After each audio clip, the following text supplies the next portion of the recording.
Hello tout le monde, je suis ravie de vous retrouver aujourd'hui pour cette nouvelle vidéo test de nouveautés. Elles font le buzz, tout le monde se les arrache, c'est compliqué même de les trouver. Par exemple, au programme, une base NYX, un fond de teint L'Oréal, un autre produit NYX pour les sourcils, une nouveauté fossile qui apparemment est incroyable, donc je veux trop tester. Au milieu, je me devais de tester la palette de Richard également. Pour les lèvres, on a d'autres produits NYX. Donc bref, on va parler de tout ça aujourd'hui. Je vais me rapprocher et puis on va se make-upper. C'est parti. Si vous avez vu mon vlog de mercredi, vous êtes déjà au courant. Ceci est un petit update. J'ai toujours ma cloque au front. Ça a séché et du coup ça fait cloque. Enfin bref, je suis vraiment au bout de ma vie avec ma peau et de moi-même en général en ce moment. Pour celles et ceux qui n'ont pas vu mon vlog, je vous explique vite fait. Je me suis brûlée avec un fer à boucler, tout simplement. On va commencer par tester la base Marshmallow de NYX. Il fait un grand boom sur les réseaux, tout le monde en parle, puisqu'en fait c'est une base qui n'a pas une, ni deux, ni trois, mais 10 promesses. C'est une base de teint qui lisse, adoucit, prolonge la tenue du maquillage pendant 16 heures, hydrate, apaise, unifie, affine le grain de peau, atténue les rides et crée un effet flouté. Rien que ça. Donc en gros, ça envoie du rêve.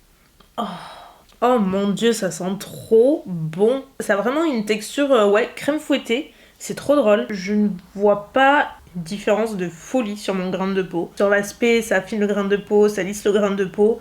J'ai vraiment pas l'impression que ça ait changé quoi que ce soit. La seule chose que vraiment j'adore et que je remarque, c'est que c'est une base hydratante et du coup ça laisse vraiment la peau repulpée, hydratée et c'est tout ce dont j'ai besoin en plus avec ma peau en ce moment. Donc je pense que ça prépare bien la peau au make-up. Pour moi c'est plutôt une base hydratante qu'un primer lissant en fait. Mais sur le côté hydratant, sensorialité et juste confort, j'adore, ça ne colle absolument pas, c'est hyper agréable. Mais si vous attendez à avoir un effet blur, on va passer au prochain produit, pareil, qui fait un boom pas possible. Pour tout vous dire, j'ai reçu ce matin, donc voilà, c'est tout frais.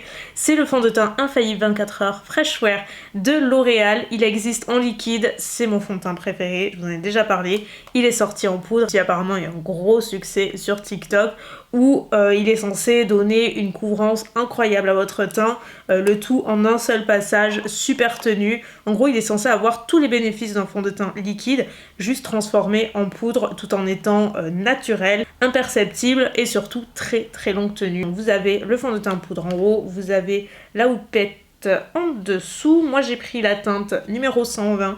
Vanilla. Sur l'aspect application, vous avez plusieurs possibilités. Soit pour conserver l'aspect mat et plus couvrant, l'appliquer à la houppette en fait. Soit vous pouvez l'appliquer au pinceau à fond de teint. J'imagine qu'on peut aussi l'appliquer à l'éponge.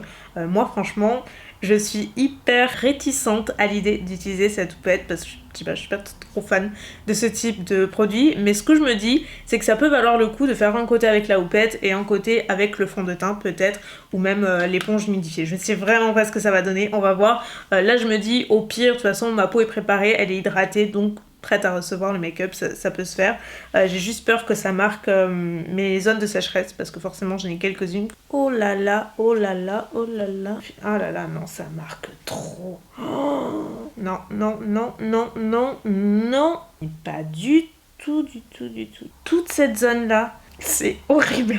J'ai zoomé au maximum pour que vous puissiez bien voir à quel point ça marque là absolument partout. Alors à moins d'avoir une peau vraiment très grasse, très bien hydratée au préalable, c'est juste pas possible que ça ne marque pas quoi, parce que regardez, on le sent en fait, c'est quand même sec à l'application avec la houppette, donc clairement on oublie. Je vais essayer à mon éponge mais humidifiée du coup, peut-être que ce sera mieux. De l'autre côté, je vais essayer au pinceau. Donc concrètement, on a l'application à l'éponge à droite, le pinceau à gauche. Qu'est-ce que je préfère ? Je pense que j'aurais tendance à dire le pinceau.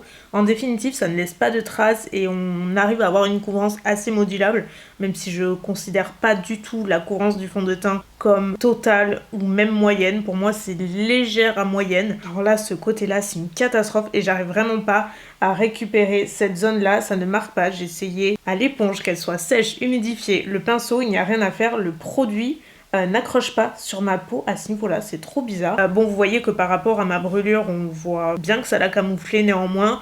Évidemment c'est une brûlure donc forcément On a du relief, ça marque, ça laisse un rendu velouté qui de ce côté-là, pardon, est pas bien. De là à comprendre l'engouement qu'il y a autour de ce produit, j'avoue que je comprends pas du tout. Pour le reste de mon teint, je n'ai pas de nouveaux produits, donc on va aller assez vite. Je vous expliquerai tout ce que j'ai utilisé dans quelques secondes. Donc comme vous voyez, j'ai avancé, j'ai appliqué mon bronzer, toujours le Tantour de Huda Beauty, et franchement ça s'est bien comporté avec le fond de teint en dessous, vu que c'est une texture crème, j'avais un petit peu peur, j'ai pas eu de soucis. J'ai appliqué celui-ci, par-dessus j'ai appliqué également un petit peu du bronzer Charlotte Tilbury en poudre juste pour le fixer. Ah oui, côté anti-cerne, j'ai utilisé le Best Skin Ever de Sephora, j'ai atteint le numéro 20 et j'ai pas eu trop de soucis. Là où j'ai vraiment galéré, je sais pas ce qui se passe, mais au niveau du nez j'ai vraiment galéré. Là ça se voit un petit peu moins, j'ai pas non plus un teint de folie dans le sens où ça pourrait être pire, mais c'est juste pas ce que j'ai d'habitude et du coup je suis moyennement fan, mais on y reviendra à la fin de la vidéo, on va voir un petit peu. Et enfin nous arrivons aux sourcils, je les ai juste remplis avec le Bomb Brow de Huda Beauty en teinte numéro 4 et on va enchaîner avec la fixation et le produit NYX à nouveau. Ils sont sortis avec plein de nouveautés NYX, je vous jure, ils ont fait fort là, en ce début d'année, il y en a partout. Donc là on va parler du Brow Glue de NYX, donc non, n'ayez pas peur, ce n'est pas une glue, ce n'est pas une colle, même si ça y ressemble vraiment, n'ayez aucune crainte, ça ne colle pas, ça va pas ruiner vos sourcils, votre peau ou quoi que ce soit. Franchement je vous le dis de suite, j'adore ce produit. Je vous disais dans une vidéo il n'y a pas très longtemps, j'ai l'impression que toutes les nouveautés sont tournées autour des produits sourcils dernièrement, et du coup celui-ci, un des meilleurs rapports qualité-prix je trouve qu'on puisse trouver en fait sur le marché actuellement, donc je vais vous montrer tout de suite, et en fait ça va permettre de brosser le sourcil vers le haut, le plaquer, le fixer surtout. Moi j'aime bien les plaquer bien vers le haut comme vous voyez avec dans un esprit de brow lamination. Je le fais pas complètement mais j'aime bien le faire un petit peu plus à la tête du sourcil et franchement ça tient très bien. J'aurais tendance à dire que le Brow Freeze de Anastasia, parce que je suis sûre que vous allez me demander, ça tient encore mieux. On n'est pas complètement sur le même produit, là c'est vraiment une texture cire chez Anastasia, alors que là c'est une texture un petit peu plus liquide mais qui se défend super bien et pour le prix c'est imbattable je dirais. Là, nous allons passer aux yeux, les habiller un petit peu avec de la couleur et pas n'importe quelle couleur puisque je suis très heureuse de pouvoir enfin utiliser pour la première fois aujourd'hui la palette My Revival de Richard et Sephora collection. Vous n'avez pas pu passer à côté. D'ailleurs aujourd'hui on est mardi et la collection de Richard sort demain, donc j'espère que d'ici là que cette vidéo sera en ligne il en restera encore un petit peu, même si tout ce que je lui souhaite c'est que ce soit out of stock et qu'il y ait un succès juste monstrueux parce qu'il le mérite. J'espère malgré tout qu'il en restera quelques-unes que vous puissiez la choper parce qu'elle est hyper jolie et au-delà de ça voilà je suis super fière de Richard. Il a fait un boulot titanesque là-dessus, ça lui tenait énormément à cœur, qu'on le connaisse personnellement ou pas, on voit qu'il s'est impliqué là-dedans mais genre à 1000%. À l'intérieur nous avons 10 fards à paupières, donc du mat, du satiné, des couleurs pop, des couleurs un petit peu plus neutres aussi, il y en a un petit peu pour tous les goûts. Je sais pas exactement ce que je vais faire, ce sera probablement au feeling comme d'habitude. Je sais que j'ai très envie d'utiliser la couleur Paris parce que c'est celle qui me ressemble le plus dans la palette. C'est un joli nude champagne rosé super mignon, mais en l'honneur de Richard je vais incorporer de la couleur, c'est promis, et je sais que vous m'attendez aussi au tournant de ce côté là, donc essayez de pas décevoir trop de monde. C'est parti, je commence avec la couleur Daddy qui est en mat. Ok. Nous avons de la pigmentation, il n'y a pas à dire. Pas de soucis de ce côté-là. Oh my god, cette pigmentation quoi. Donc je disais, c'est une couleur neutre mat, d'ailleurs la plus neutre de la palette, mais parfait. Pour la transition, c'est pile ce qu'on veut. On passe ensuite à ce orangé, alors je vais y aller un petit peu mollo parce que c'est juste pour placer par-dessus dans le creux. Donc j'en ai mis à peine et on voit tout de suite que c'est quand même orangé, mais je préfère construire la couleur tout doucement, sachant que j'ai pas envie d'avoir l'accent sur cette couleur puisqu'en ras des cils inférieurs j'aimerais bien utiliser la couleur Gaga, mais ça s'estompe super facilement, j'ai vraiment pas de soucis sur les mats, et de toute façon je pense que vous pouvez le voir en vidéo, je ne galère absolument pas, ils s'estompent très facilement, ils se fondent dans la peau et sans faire de démarcation. Donc ça c'est hyper agréable. Ok, nous allons passer donc à la couleur Paris, comme je vous dis, elle est trop jolie. C'est trop mon type de couleur. Waouh. Mais regardez cette pigmentation, ça ne fait même pas de chute. Richard, tu as tout tué. C'est vraiment la couleur parfaite. Un genre de petit rose gold là, comme on l'aime. C'est trop beau. C'est ma couleur préférée. Pas de surprise. Pour celles et ceux qui se diraient que je ne suis pas objective, bah parce que c'est Richard. Croyez-moi, je sais être objective. Ça peut être touchy avec ses potes, on est d'accord. Mais là, clairement, c'est juste impossible de dire quoi que ce soit de négatif tant la pigmentation est au rendez-vous, ils sont faciles à travailler, ils ne font pas de chute, de toute façon vous le voyez, hein, on peut vraiment pas mentir sur ces choses-là. J'adore, j'adore, j'adore, c'est ravissant. Donc comme je vous dis, pour le ras des cils inférieurs, c'est là où j'ai envie d'incorporer un petit peu plus de couleur. Donc je vais commencer avec donc, le fard Daddy que j'ai appliqué précédemment dans le creux, juste c'est le fard qui va me servir de transition pour tout estomper. Je vais appliquer ensuite, je pense, un petit peu de prune satinée, histoire d'alléger un petit peu, je vais voir un petit peu ce que ça peut donner, et surtout la couleur Gaga qui est tellement Richard. Là pour le coup on peut pas faire plus Richard que cette couleur quoi. Tant le nom que la couleur c'est lui, y a pas à dire. Pour les fards je pense que je vais m'arrêter là. J'aime assez le résultat. On va terminer avec le mascara et pas n'importe quel mascara puisque c'est mi-mascara, mi-fossile. Censé être surtout révolutionnaire quoi. Donc trop hâte d'essayer. Je vous présente la révolution de demain paraît-il. C'est la marque Kiss qui fait ça. Moi je l'ai acheté sur Amazon. Donc vous avez d'un côté les fossiles et vous avez surtout le mascara à double embout. La révolution c'est qu'il n'y a pas de colle à appliquer. En gros, en première étape, on applique l'espèce de mascara sur l'ensemble des cils. Ensuite, on applique les petits bouts de cils. Donc ce qui est cool, c'est qu'on n'a pas une grande frange à appliquer. Si vous voulez appliquer les 4 morceaux, vous pouvez en appliquer 1, 2, 3, peu importe, selon l'effet que vous souhaitez. Vous l'appliquez hop hop hop, donc plutôt par le dessous apparemment pour éviter justement que la frange soit apparente, que ce soit le plus naturel possible, le plus facile possible. Et enfin, on fixe le tout avec l'autre embout de mascara. Et le tout sans colle et ça a l'air hyper pratique et surtout très joli. Mais je suis toujours hyper perplexe sur ce type de produit, donc on va voir si c'est vraiment révolutionnaire parce que si c'est le cas, moi je signe. Hein. C'est tout petit. Regardez-moi cette brosse.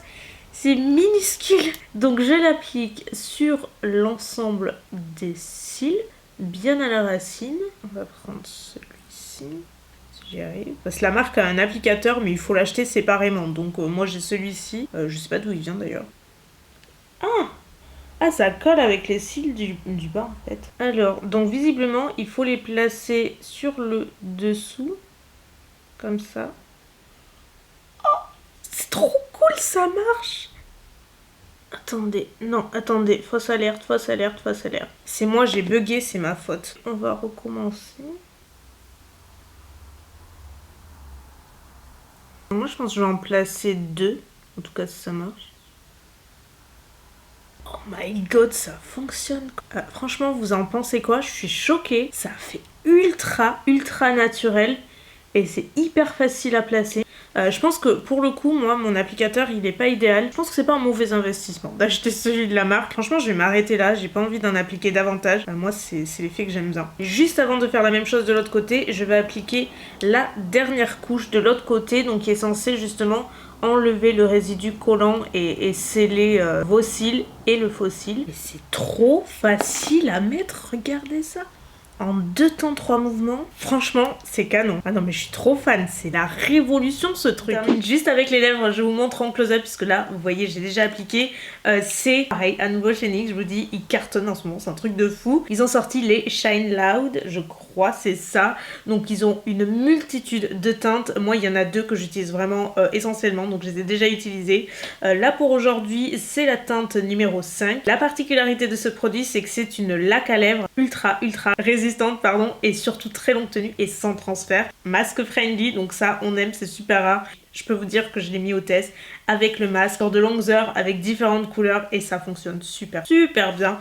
Je vous le dis tout de suite. Si vous aimez la brillance d'un gloss, que vous voulez garder de jolies couleurs qui ne transfèrent pas, n'hésitez pas, c'est de la bombe, pareil, à petit prix. Vous avez juste à appliquer le côté rouge à lèvres liquide, donc vous voyez c'est comme un rouge à lèvres liquide mat. Il peut se matifier mais pas comme un rouge à lèvres liquide mat. Une fois qu'il est appliqué, laissez sécher quelques secondes, vous allez voir que c'est super collant par contre, donc c'est un petit peu bizarre. Évitez de trop parler, sinon ça va un petit peu modifier et déplacer le produit. Donc pour fixer la couleur et avoir vraiment cette hydratation supplémentaire, on termine avec l'autre côté qui est cette espèce de laque complètement transparente ultra brillante qui s'apparente plus à une huile qu'un gloss parce que ce n'est pas du tout collant. C'est un aspect qui va vraiment s'estomper au fur et à mesure que vous allez parler et de la journée. Ça reste pas très longtemps, néanmoins c'est ce qui va permettre de fixer la couleur et d'avoir ce côté sans transfert et surtout longue tenue. Ça fonctionne super bien. On a terminé le look final, donc grosso modo qu'est-ce que je peux vous dire, je pense tout aimé. En revanche le fond de teint, non, j'approuve pas du tout, j'ai vraiment pas aimé. Je comprends vraiment pas l'engouement de ce fond de teint, je vous dis. Je vais peut-être essayer de le réutiliser différemment, peut-être avec une autre base ou sans base, avec le pinceau, enfin, ou un autre pinceau, je sais pas. J'ai envie de lui donner quand même une autre chance, pas rester sur cet échec parce que pour moi, ça marque vraiment trop les zones de sécheresse. Moi, c'est vrai qu'au vu de ma peau en ce moment, je me dirige plutôt vers les finis assez lumineux et hydratants et pas tant velouté mat. Je trouve que ça me fiche trop. N'hésitez pas à me dire si vous l'avez essayé et si vous aussi, vous êtes de mon avis ou pas du tout. La base NYX, j'ai beaucoup aimé. Je vous dis, aucune action pour moi sur l'effet lissant. Mais côté hydratation, j'ai trouvé très sympa. J'ai adoré la palette de Richard, même si ce que j'ai fait est simple, ça vous montre qu'on peut aussi incorporer de la couleur de façon un petit peu plus discrète, que ce soit en ras des cils inférieurs comme je l'ai fait là, ça aurait pu être en point lumière dans le coin interne ou alors carrément en cut crease pour un effet un petit peu plus waouh. Mais franchement, j'ai adoré. Pigmentation, estompe, tout hyper facile à utiliser, la qualité est carrément au rendez-vous et voilà, encore une fois, je suis très fière de lui. D'ailleurs, je vous ai pas dit, mais dans sa collection, il a également deux glosses. Donc vous avez un gloss transparent avec une multitude de petites paillettes pour un effet ultra shiny, et vous avez un autre gloss, la gamme des gloss de Sephora qui sont vachement bien et pas du tout collants. C'est une couleur un petit peu plus rosée qui va révéler l'aspect, la couleur naturelle en fait de vos lèvres. Je voulais les essayer aujourd'hui, puis en définitive je me suis dit les produits NYX s'apparentent vraiment à cette vidéo et je voulais vraiment vous en parler, j'avais oublié dans les favoris, donc voilà. Mais vous avez aussi les gloss. Par contre, le plus gros coup de cœur de la vidéo, c'est définitivement les faux cils, mais c'est une tuerie. S'il vous plaît, dites-moi ce que vous en pensez. Est-ce que vous trouvez que ça ressemble à des faux cils? Parce que moi j'ai pas du tout l'impression d'en porter, je ne les sens pas, c'est ultra confortable, c'est bien plus confortable que des faux cils en fait, avec colle. J'ai pas envie de tirer, mais vous voyez, je pince, ça bouge pas, alors j'ai pas tenté le diable non plus, mais en fait on sent vraiment que c'est scellé, mais néanmoins on ne sent pas les faux cils et c'est genre super naturel. Je vais continuer à les utiliser, voir dans le temps un petit peu ce que ça vaut, si ça tient. Comme d'habitude, n'hésitez pas à retrouver le détail de tous les produits que j'ai utilisés, même ceux que je n'ai pas mentionnés mais que j'ai utilisés en barre d'infos pour l'ensemble de mon make-up. Et puis voilà, je vais vous laisser pour aujourd'hui. J'espère que la vidéo vous aura plu. N'hésitez pas à me faire tous vos retours, ceux qui vous ont tapé dans l'œil ou pas du tout. Bref, on partage comme d'hab. Je vous fais de gros bisous. Je vous dis à très bientôt pour une nouvelle vidéo. Bye!